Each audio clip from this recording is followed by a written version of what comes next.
അല്ലേ മലാപ്പറമ്പിലെ മാലായിക്ക് ഉറക്കം വരും.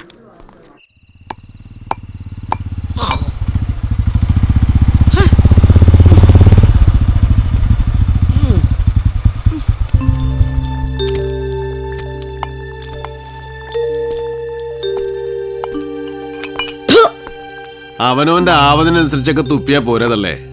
ആവതുണ്ടായിരുന്ന നിന്റെ മുഖത്ത് ഞാൻ തുപ്പുമായിരുന്നു. എന്താ തള്ളേനെ കൊല്ലാനുള്ള കാലിന് എന്നും റൂട്ട് തെറ്റി ഏത് വഴിക്കാ പോണതാവോ? നാട്ടുകാരെ കൊണ്ട് പറയിക്കാനായിട്ട്. വല്യമ്മയ്ക്ക് ഹാർട്ടിന് എന്തോ തകരാറുണ്ടെന്ന് മെഡിക്കൽ കോളേജിൽ നിന്ന് പറഞ്ഞുത്രേ. കുറച്ച് പൈസ ഉണ്ടെങ്കിൽ എന്തോ ഒരു ഓപ്പറേഷനോ മറ്റോ. പിന്നെ കോപ്പറേഷൻ ഒരു കടിഞ്ചായാലും എന്തെങ്കിലും കലക്കി അങ്ങോട്ട് കൊടുക്കുക, കെട്ടിയെടുക്കട്ടെ തെക്കോട്ട്. അല്ലാതെ ജാമ്പവാന്റെ കാലത്തുള്ള ആർട്ട് ഓപ്പറേറ്റ് ചെയ്ത് കാശുകളായിട്ട് നമുക്കെന്ത് കിട്ടാനാ? എന്തൊക്കെ പറഞ്ഞാലും ഞാൻ നിർബന്ധം പിടിച്ച പുരുഷേട്ടൻ തട്ടൂല. മേലാകെ വേർപ്പാ. ആ വേർപ്പ് എനിക്കിഷ്ടാ. നീ പോയി ഒരു കടിഞ്ച എടുക്ക്.